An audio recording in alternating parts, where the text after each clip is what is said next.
Hello साथियों, आज की इस वीडियो में हम लोग पढ़ने वाले हैं भारत के संविधान के स्रोत, यानी किन किन देशों से विभिन्न प्रावधानों को प्रेरणा स्वरूप जो है भारत के संविधान में रखा गया। इस पे हम लोग बात करेंगे। बहुत सारे आलोचक इस चीज का आरोप लगाते हैं कि भारत का संविधान उधारों का थैला है।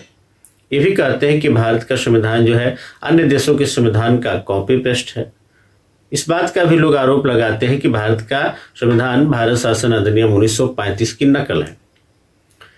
तो इन तमाम तरह के आरोपों का तार्किक उत्तर जवाब जो है संविधान की आलोचना वाले वीडियो में मैंने दे दिया है। यहां भी हम लोग शॉर्टली इस पे बात करते रहेंगे इसको जानने के दौरान। देखिए, भारतीय संविधान के स्रोत की बात की जाए तो भारतीय संविधान के दो स्रोत दिखाई देते हैं। एक तो आंतरिक स्रोत और दूसरा बाह्य या विदेशी स्रोत दिखता है। तो आंतरिक स्रोत किसको कहिएगा? जैसे कि जो भारत शासन अधिनियम 1935 है वो आंतरिक स्रोत हो जाएगा। आप जानते हैं कि भारत शासन अधिनियम 1935 के बाद से जो अधिनियम आया, भारत स्वतंत्रता अधिनियम 1947, उसमें इस बात को कहा गया कि जब तक जो है भारत का अपना एक संविधान बनकर तैयार नहीं हो जाता है तब तक देश में शासन भारत शासन अधिनियम 1935 के आधार पर चलेगा। और चूंकि भारत शासन अधिनियम 1935 का प्रावधान जो था देश की स्थिति परिस्थिति को देख के बनाया गया था। प्रशासनिक संबंधी बहुत सारी चीजें जो है हमारे देश में पहले से चलती आ रही थी जब से अंग्रेजों का शासन था, तो उसको जो है उसके बहुत सारे प्रावधानों को हमने रख लिया। तो उसको आंतरिक स्रोत के अंतर्गत रखेंगे। और दूसरा बाह्य स्रोत, विदेशी स्रोत, जो विभिन्न प्रकार के जो देश हैं, अलग अलग जो देश हैं विदेश के संविधान से जो लिया गया है, जैसे संयुक्त राज्य अमेरिका के संविधान से जो लिया गया, ब्रिटेन के संविधान से लिया गया, कनाडा के संविधान से लिया गया, जापान के संविधान से कुछ चीजों को लिया गया, तो ये सब विदेशी हो जाएगा। पढ़ेंगे हम लोग इसको, ठीक है। तो सबसे पहले हम आंतरिक स्रोत में बात करेंगे भारत शासन अधिनियम 1935। देखिए, भारत शासन अधिनियम 1935 का हमारे देश के संविधान पर सर्वाधिक योगदान है। आलोचक तो इस बात का भी आरोप लगाते हैं कि सार्वभौमिक मताधिकार को हटा दिया जाए तो बस कॉपी पेस्ट ही है। भारत का संविधान जो है भारत शासन अधिनियम 1935 की कॉपी पेस्ट है, लेकिन ऐसा नहीं है। हाँ, सर्वाधिक उपबंध को लिया गया है क्योंकि भारत शासन अधिनियम 1935 जो बना था वो भारत के कल्चर और भारत के एटमॉस्फेयर को देखते हुए क्या सूट करेगा उस आधार पर बना था। तो बहुत सारे उपबंध वहां से लिए गए। लगभग जो है, चूंकि उस समय जब संविधान बनकर तैयार हुआ था तो 395 अनुच्छेद थे, तो लगभग 250 अनुच्छेद के आसपास जो है भारत शासन अधिनियम 1935 से ही थे। तो कौन कौन सा कॉन्सेप्ट लिया गया है, पूछता है कौन कौन से चीज लिए गए हैं। तो सबसे पहले तो जो संघीय व्यवस्था है, जो फेडरल सिस्टम है, उसको लिया गया। वैसे तो हमारे यहाँ कनाडाई मॉडल है संघीय व्यवस्था का, लेकिन सबसे पहले आपको यदि याद होगा भारत शासन अधिनियम 1935 का प्रावधान, उसमें कहा गया था कि भारत को संघीय बनाया जाएगा, भारत में संघीय सरकार की स्थापना की जाएगी। तो उस समय 11 जो प्रांत थे उनके राज्य सरकार की बात हुई थी, संघीय सरकार की बात हुई थी। तो इसमें जो देशी रियासतें थी उन्होंने सहयोग नहीं दिया था, तो उस समय संघीय व्यवस्था स्थापित नहीं हो पाई थी, नहीं बन पाया था। जब देश आजाद हुआ तो संघीय व्यवस्था की बात हुई कि भाई यह एक फेडरल सिस्टम होना चाहिए। तो ये चूंकि सबसे पहले चर्चा भारत शासन अधिनियम 1935 में आता है, तो वहां से एक कॉन्सेप्ट लिया गया। अब इसका जो आधार बना कि भाई संघ मजबूत होगा, वो कनाडा से लिया गया। तो कनाडाई मॉडल है। कनाडा के संविधान से हमने क्या क्या लिया है इसकी जब बात करेंगे तो हम इसको पढ़ेंगे भी तरीके से। उसके बाद से दूसरा प्रावधान जो लिया गया है न्यायपालिका संरचना। आप देखते हैं अपने देश में सुप्रीम कोर्ट है, राज्य में हाई कोर्ट है या जिला न्यायालय है, तमाम तरह के न्यायालय की जो व्यवस्था भी दिखाई देती है वो भारत शासन अधिनियम 1935 की ही व्यवस्था है। उस समय भी इसी तरह के न्यायालय की व्यवस्था थी। उसके बाद से लोक सेवा आयोग जो है भारत शासन अधिनियम 1935 से लिया गया है। राज्यपाल का कार्यालय लिया गया है। आपातकालीन उपबंध और प्रशासनिक जो विवरण है, प्रशासन की ज्यादातर चीजें जो है भारत शासन अधिनियम 1935 से ली गई है। तो आपातकालीन उपबंध और प्रशासनिक व्यवस्था ये सब जो है भारत शासन अधिनियम 1935 से ली गई है। तो पहले इस बात को लिख लिया जाए, ठीक है। विवरण इसके बाद से हम लोग बात करेंगे कि भाई ब्रिटेन के संविधान से क्या लिया गया। भाई ब्रिटेन के संविधान से किन चीजों को अपने संविधान में लिया गया। तो सबसे पहले तो आप याद रखिए, ब्रिटेन के संविधान की बात सबसे पहले इसलिए हो रही है क्योंकि हमारे यहां ब्रिटेन का ही शासन था और ब्रिटेन में जिस तरह की व्यवस्था थी, जिस तरह की संवैधानिक चीजें चल रही थी, वही सेम टू सेम वो इंडिया में लागू किए हुए थे। तो हम भी उन सभी चीजों से ढल बस गए हुए थे। जैसे ब्रिटेन में संसदीय प्रणाली था, पार्लियामेंट्री सिस्टम, उन्होंने अपने देश में भी पार्लियामेंट्री सिस्टम को लिया और उसको हम लोगों ने लागू भी किया जब देश का संविधान बना। तो ब्रिटेन में जो है द्विसदनात्मक व्यवस्था थी, तो अपने देश में भी दो सदनात्मक व्यवस्था रखा गया, केंद्र में भी रखा गया और प्रांतों में भी रखा गया। एकल नागरिकता ब्रिटेन से ही लिया गया। विधायी प्रक्रिया, ब्रिटेन में जो विधायी प्रक्रिया थी, विधि बनाने की जो प्रक्रिया थी, वो भारत में उसको रख दिया गया। विधि का शासन, रूल ऑफ लॉ, उसको रख लिया गया। मंत्रिमंडलीय व्यवस्था, भाई ब्रिटेन में भी मंत्रिमंडल होता था, कैबिनेट होता था और उस चीज को भारत के संविधान में भी रख लिया गया क्योंकि हमारे यहाँ भी मंत्रिमंडलीय व्यवस्था जो है लागू किया गया था। परमाधिकार लेख, तो ये तमाम तरह के जो बंध हैं ये ब्रिटेन के संविधान से भारत के संविधान में लिया गया। ठीक है, इसको लिख लेते हैं, परमाधिकार लेख।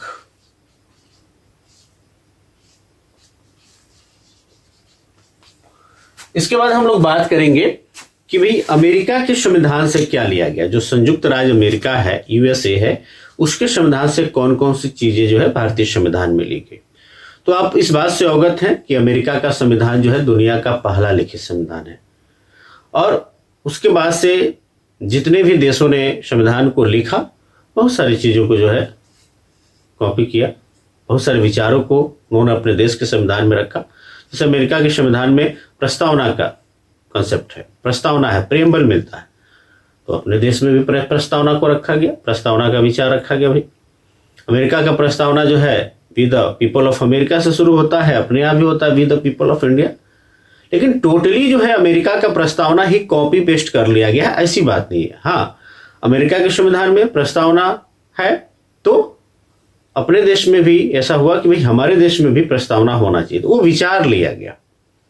अन्य बहुत सारे देशों ने जो है अपने अपने देश के संविधान को जब लिखे तो उन्होंने भी प्रस्तावना को लिया, प्रेम्बल को लिया, लेकिन कॉपी पेस्ट नहीं किया। कई बार मैं आपको बोल रहा हूं कि भाई उसके विचार लिए गए। जैसे मौलिक अधिकार अमेरिका के संविधान से लिया गया। मौलिक अधिकार, भाई अमेरिका के लोगों के पास मौलिक अधिकार है, उसको बिल ऑफ राइट्स कहा जाता है, ये पूछ देता है डायरेक्ट। तो अपने देश में भी ये हुआ कि भाई अपने देश में भी जो जनता है, जो पब्लिक है, उसके पास भी कुछ फंडामेंटल राइट होना चाहिए, मौलिक अधिकार होना चाहिए। तो मौलिक अधिकार का कॉन्सेप्ट लिया गया। फिर उसके बाद से शक्तियों के पृथक्करण को लेकर, चूंकि अमेरिका का संविधान लिखित रूप में आया तो उसमें शक्तियां बांट दी गई, वे शक्तियों का डिवीजन होना चाहिए। राजतंत्रात्मक व्यवस्था में तो सारी शक्तियां राजा के हाथों में केंद्रित थी, तो शक्तियों का बंटवारा के लिए जो है कार्यपालिका, न्यायपालिका और विधायिका 3 भागों में बांटा गया। तो फिर जो है जो मुख्य रूप से न्यायपालिका की स्वतंत्रता का जो कंसेप्ट है, वैसे अमेरिका में तो कार्यपालिका, विधायिका और न्यायपालिका की शक्तियां बहुत स्पष्ट रूप से डिवाइडेड है। अपने यहां नहीं है, अपने यहां ये सब एक दूसरे पे चेक एंड बैलेंस बनाए रखते हैं। लेकिन न्यायपालिका की जो स्वतंत्रता की बात है, जुडिशरी की जो फ्रीडम की बात है कि भाई उस पर जो कार्यपालिका है या विधायिका है उसका हस्तक्षेप नहीं रहेगा, ये अमेरिका के संविधान से ही लिया गया। फिर न्यायिक पुनरावलोकन, भाई किसी प्रकार का जजमेंट है फिर उसको रिव्यू करना, ये कॉन्सेप्ट भी लिया गया। उपराष्ट्रपति का पद, राष्ट्रपति का पद नहीं, राष्ट्रपति अमेरिका में जो, चूंकि आप जानते हैं कि अध्यक्षीय प्रणाली है वहां पे, हमारे यहाँ संसदीय प्रणाली है, पार्लियामेंट्री सिस्टम है, वहां प्रेसिडेंटियल सिस्टम है। तो राष्ट्रपति का पद तो नहीं, लेकिन उपराष्ट्रपति का जो पद है ये कॉन्सेप्ट है जो अमेरिका से लिया गया है। हाँ, वहां यदि उपराष्ट्रपति राष्ट्रपति बनते हैं, यदि 1-2 साल समय है तो बने रहते हैं, लेकिन हमारे यहाँ ऐसा नहीं है। हमारे यहाँ जो है उपराष्ट्रपति को राष्ट्रपति बनाया जाएगा, कार्यवाहक राष्ट्रपति बनेंगे तो 6 महीने तक, ठीक है। लेकिन उपराष्ट्रपति के पद का जो विचार है कि अपने देश में भी उपराष्ट्रपति होना चाहिए, एक अमेरिका के संविधान से लिया गया। उसके बाद से राष्ट्रपति को हटाना, जो इम्पीचमेंट है, महाभियोग लगाते हैं, वो भी अमेरिका से लिया गया है। जो सुप्रीम कोर्ट है, हाई कोर्ट है, उनके जजों को हटाना, इस कॉन्सेप्ट को भी संयुक्त राज्य अमेरिका के संविधान से लिया गया। हाँ, संयुक्त राज्य अमेरिका में राष्ट्रपति, सुप्रीम कोर्ट और हाई कोर्ट के जजों को हटाने के लिए महाभियोग लाया जाता है, इम्पीचमेंट लाया जाता है। अपने यहाँ ऐसा नहीं है, लेकिन हाँ, इनको हटाने की, जैसे राष्ट्रपति को हटाना तो महाभियोग ही हो गया, इम्पीचमेंट ही हो गया। लेकिन जो सर्वोच्च न्यायालय है, जो उच्च न्यायालय है, उसके जजों को हटाने की प्रक्रिया का प्रावधान भी संयुक्त राज्य अमेरिका के संविधान से ही लिया गया। ठीक है, इसको लिखते हैं, हटाना। इसके बाद से हम लोग बात करेंगे कि आयरलैंड के संविधान से क्या क्या लिया गया। आयरलैंड जो है ब्रिटेन के पास एक द्वीपीय देश है, तो क्या वहां से लिया गया है। बहुत इंपॉर्टेंट एक चीज पूछता है डीपीएसपी के बारे में, राज्य के नीति निर्देशक तत्व, ये जो है आयरलैंड के संविधान से लिया गया। एक कल्याणकारी राज्य की स्थापना के लिए डीपीएसपी का यही सिद्धांत है, उद्देश्य यही है कि कल्याणकारी राज्य की स्थापना करे। तो डीपीएसपी कहां से लिया गया है, आयरलैंड के संविधान से लिया गया है। और मौलिक अधिकार कहां से लिया गया है, तो अमेरिका से, याद रखिएगा, बहुत बार पूछा जाता है इसको। उसके बाद से राज्यसभा में जो सदस्यों का मनोनयन है, आप जानते हैं कि भाई कुछ सदस्य मनोनीत होकर भी तो आते हैं, जो वाणिज्य से हैं, कला से हैं, विज्ञान से हैं, खेल से हैं, मनोनयन के द्वारा भी तो कुछ मेंबर्स आते हैं ना। तो उनके मनोनयन का जो कॉन्सेप्ट है वो भी आयरलैंड के संविधान से लिया गया है। राष्ट्रपति के निर्वाचन की प्रक्रिया जो है वो भी आयरलैंड के संविधान से ली गई है। आप जानते हैं कि राष्ट्रपति का निर्वाचन एकल संक्रमणीय मत प्रणाली जो है, जो समानुपातिक प्रतिनिधित्व प्रणाली हमारे यहाँ जो है, उसके द्वारा होता है। तो राष्ट्रपति के निर्वाचन की जो प्रणाली है वो कहां से ली गई है, तो आयरलैंड के संविधान से ली गई है। और उपराष्ट्रपति का कंसेप्ट हमने आपको बता ही दिया। उसके बाद कनाडा की बात करें, भाई कनाडा से क्या क्या लिया गया है, तो सबसे पहले कनाडा को लेकर आप याद रखिएगा कि ये संघ को मजबूत करने का काम करता है। जहां संघ मजबूत वाली बात आ जाएगी वो कनाडा का संविधान याद रखिएगा, कनाडा के संविधान से लिया गया उसको। जैसे हमने देखा कि भारत शासन अधिनियम 1935 में संघीय व्यवस्था की बात हुई, और यहाँ पे जो है मजबूत संघ सरकार वाला संघीय व्यवस्था की बात होती है, यानी जो केंद्र सरकार है वो मजबूत हो। तो भारत में जो है संघीय व्यवस्था दिखती है, लेकिन इमरजेंसी में एकल हो जाती है, यूनिटरी हो जाती है। यानी सेंटर जो है, केंद्र सरकार क्या दिखाई देता है, मजबूत दिखाई देता है। और एक कनाडा का मॉडल है, कनाडाई मॉडल है। तो मजबूत संघ सरकार वाला संघीय व्यवस्था कनाडा से ले लिया गया। अवशिष्ट शक्तियां, जैसे आप देखे होंगे कि भाई केंद्र सूची है, राज्य सूची है, समवर्ती सूची है, और अवशिष्ट जो शक्तियां हैं वो किसके पास है, केंद्र के पास है। तो यानी केंद्र जहां मजबूत दिख रहा है, आप समझिए कनाडा। तो ये कहां से लिया गया, कनाडा से। अवशिष्ट शक्तियां केंद्र के पास होगी, इसको जो है कनाडा से लिया गया। केंद्र द्वारा जो है राज्यपाल की नियुक्ति, केंद्र राज्यपाल की नियुक्ति करके राज्य में रखे हुए हैं, तो भाई राज्यपाल के द्वारा कभी भी जो है वो राज्य पे हावी हो सकते हैं। ये भी तो संघ को मजबूत बनाता है, केंद्र को मजबूत बनाता है। तो केंद्र द्वारा राज्यों में राज्यपाल की नियुक्ति का जो बात है, जो कंसेप्ट है, जो विचारधारा है, यह जो है कनाडा के संविधान से लिया गया है। इन दोनों को पहले लिखा जाए, नियुक्ति। ठीक है, तो इतना का आप स्क्रीनशॉट ले लें, इसको मिटा दिया जाए, फिर आगे जानेंगे हम लोग। इसके बाद से हम लोग बात करेंगे कि ऑस्ट्रेलिया के संविधान से क्या लिया गया। ऑस्ट्रेलिया के संविधान से समवर्ती सूची का जो कंसेप्ट है वो लिया गया। आप जानते हैं कि केंद्र सूची है, राज्य सूची है, और समवर्ती सूची है, केंद्र या संघ सूची। ठीक है, तो समवर्ती सूची जो है वो ऑस्ट्रेलिया के संविधान से लिया गया है। व्यापार, वाणिज्य और समागम की जो स्वतंत्रता है, इसका कॉन्सेप्ट ऑस्ट्रेलिया से लिया गया है। उसके बाद ये संसद की संयुक्त बैठक, भाई संसद के जो दो सदन हैं, उच्च सदन और निम्न सदन, इन दोनों की संयुक्त बैठक हो, इस कॉन्सेप्ट को भी कहां से लिया गया है, ऑस्ट्रेलिया से लिया गया। फिर फ्रांस की बात करें कि सर फ्रांस के संविधान से क्या लिया गया, तो आधुनिक समय में हम बात करें समता, स्वतंत्रता, बंधुता की जो बात है, वो फ्रांस की क्रांति से झलकता है। वैसे तो प्राचीन काल से ही भारत का धरोहर रहा है, लेकिन आधुनिक समय में फ्रांस की क्रांति हम याद रखते हैं। तो जो प्रस्तावना में शब्द है, जो समता है, स्वतंत्रता है, बंधुता है, इसका जो आदर्श है, ये कहाँ से लिया गया है? तो फ्रांस के संविधान से लिया गया है। जो गणतंत्र शब्द है, गणतंत्र, देश को गणतंत्र बनाना है, तो गणतंत्रात्मक जो चीज है ये कहाँ से लिया गया है? तो फ्रांस से ही लिया गया है। उसके बाद से दक्षिण अफ्रीका के संविधान से क्या क्या लिया गया, इसकी बात की जाए तो संविधान में संशोधन की प्रक्रिया, अब जानते हैं कि संशोधन के आधार पे हमारे संविधान को दो भागों में बांटा गया है, एक तो लचीला और दूसरा कठोर। तो भारत का संविधान दोनों का मिश्रित रूप है, क्योंकि कुछ प्रावधानों को आसानी से हम शोषित कर पाते हैं और कुछ को संशोधन करना थोड़ा मुश्किल है। तो फिर जो है ये संशोधन की प्रक्रिया कहां से ली गई है? तो दक्षिण अफ्रीका का जो संविधान है वहां से ली गई है। आर्टिकल 368 इसी से रिलेटेड है। और राज्यसभा के जो सदस्यों का निर्वाचन है वह भी जो है दक्षिण अफ्रीका के संविधान से लिया गया है। उनका मनोनयन हम बताए हैं दूसरे देश के संविधान से, और निर्वाचन जो है ये दक्षिण अफ्रीका के संविधान से लिया गया है। ठीक है, तो इसको भी लिख लिया जाए, निर्वाचन। ठीक है, राज्यसभा के सदस्यों का मनोनयन कहां से लिए हम? तो इसको जो है हम लोगों ने आयरलैंड के संविधान से लिया। अब हम बात करेंगे कि जर्मनी का जो वाइमर संविधान है उससे क्या लिया गया। तो अब जानते हैं कि जर्मनी में हिटलर का शासन रहा और हिटलर ने लोगों के मौलिक अधिकार को खत्म करने का लगभग प्रयास किया, है ना।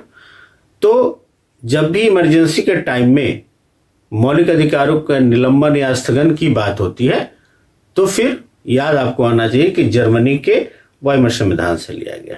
क्लियर है। उसके बाद सोवियत संघ, जो पूर्व सोवियत संघ है, यूएसएसआर है, वहां से क्या लिया गया? तो फंडामेंटल जो ड्यूटी है, मौलिक कर्तव्य, उसको हमने सोवियत संघ से लिया। और प्रस्तावना में जो न्याय की बात की जाती है, न्याय की जो विचारधारा है, 3 प्रकार के न्याय की विचारधारा है, सामाजिक, आर्थिक और राजनीतिक न्याय।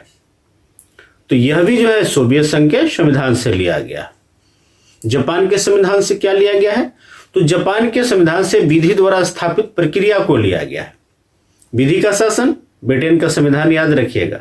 विधियों का समान संरक्षण, अमेरिका का संविधान याद रखिएगा। और विधि द्वारा स्थापित प्रक्रिया, जापान का संविधान आप याद रखिएगा। ठीक है। उसके बाद एक नोट पॉइंट भी बना लीजिएगा। आप आर्टिकल 1 में पढ़ेंगे कि इंडिया अर्थात भारत राज्यों का संघ होगा। तो राज्यों के संघ का जो कॉन्सेप्ट है वो ब्रिटिश नॉर्थ अमेरिका अधिनियम से प्राप्त किया गया है। ठीक है, तो इतना पहले लिखते हैं हम लोग। अब सबसे अंत में एक सवाल खड़ा होता है। आपने अभी देखा कि भाई विभिन्न देशों के संविधान से तमाम प्रावधान जो है भारतीय संविधान में लिए गए हैं। तो आलोचक ये आरोप लगाते हैं कि भारत का जो संविधान है वो उधारों का थैला है। क्या ये कहना ठीक होगा? देखिए, मानते हैं कि बहुत सारे देशों के संविधान के प्रावधान भारतीय संविधान में शामिल किया गया। आपको मालूम है कि जिस समय अपने देश का संविधान बना उस समय कई देशों के संविधान बन चुके थे। और चूंकि जिन भी देशों के संविधान बने सभी जगह इंसान ही तो है, सभी जगह मानव ही तो है, और मानव की जो मौलिक जरूरत होती है वो तो एक समान होती है। तो अमेरिका के संविधान में सबसे पहले मौलिक अधिकार रखा गया बिल ऑफ राइट्स के रूप में। अन्य देशों के भी संविधान में मौलिक अधिकार रखा गया, भारत के संविधान में भी मौलिक अधिकार रखा गया। तो ये कहना कि भाई ये सभी एक दूसरे की कॉपी कर रहे हैं, ये गलत है। अमेरिका के संविधान में जो मौलिक अधिकार है वो वहां के परिवेश, वहां के वातावरण, वहां के कल्चर के अनुसार है। और हमारे देश में जो मौलिक अधिकार है वो हमारे संस्कृति के हिसाब से, हमारे पर्यावरण, हमारे परिवेश के हिसाब से है। तो हाँ, ये सत्य है कि बहुत सारे देशों से हमने विभिन्न तरह के चीजों को लिया, विभिन्न तरह के विचार, विभिन्न तरह के कॉन्सेप्ट को लिया भारतीय संविधान में। लेकिन अपने देश के स्थिति, परिस्थिति, संस्कृति को देखते हुए उसको परिमार्जित करके हम लोगों ने लिया। और ये बुद्धिमानी का भी काम होता है कि अनुभवी लोगों से कुछ न कुछ सीखा जाए। भाई अन्य देशों के पास जो संविधान थे उन्होंने तमाम तरह का जो प्रावधान रखा था, व्यवस्थाएं बना रखी थी, तो कुछ कुछ व्यवस्थाएं उनके देश में फेल हो रही थी और कुछ चीजें अच्छी चल रही थी। तो भाई अच्छी चीजों को अपने देश में रख लिया गया कि भाई जो है दुनिया के संविधान की जो अच्छाइयां हैं वो भारत के संविधान में आके डाल दीजिए, ताकि इतना सुंदर और इतना अच्छा संविधान बने कि ये देश उन्नति को प्राप्त करे। लेकिन हाँ, हमेशा संविधान निर्माता ने इस बात का ध्यान रखा कि भारत की संस्कृति, स्थिति, परिस्थिति को देखते हुए, यहाँ की विविधता को देखते हुए ही वो तमाम तरह के उपबंध यहाँ रखे जाए, उसको परिमार्जित करके रखा गया। तो ये भारतीय संविधान निर्माता ने बुद्धिमानी का काम किया है। दूसरों के अनुभवों से सीखने में कोई हीनता नहीं है और पूरी दुनिया में मानव की जो डिमांड है, इंसान की जो जरूरत है, वो एक समान है। तो ये कोई कहता है या आरोप लगाता है कि भारत का संविधान उधारी का थैला है, एक गलत आरोप लगाता है। उसने तमाम देशों के संविधान को पढ़े नहीं है। डॉक्टर अंबेडकर भी इस बात को बोलते हैं, जवाब देते हैं कि यदि आप इस तरह की बात कह रहे हैं, इसका मतलब आपने दुनिया का संविधान नहीं पढ़ा है। जैसे आप अवगत हैं कि भारत का संविधान लिखने के लिए 60 देशों का संविधान पढ़ा गया, तो आप जब दुनिया का संविधान पढ़ोगे तो पाओगे कि जो मौलिक चीजें हैं वो कॉमन है।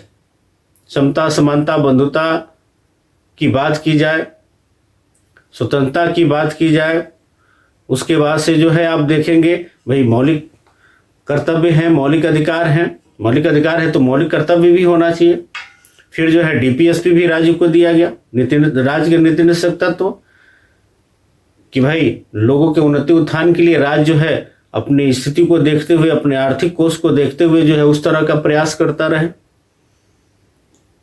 तो आलोचकों का यह आरोप कि भारत का संविधान जो है उधारी का थैला है, उधारों का थैला है, ये सर्वथा गलत है, सत्य नहीं है। ठीक है, आई होप कि ये वीडियो आपको अच्छा लगा होगा। Thank you for watching this video guys.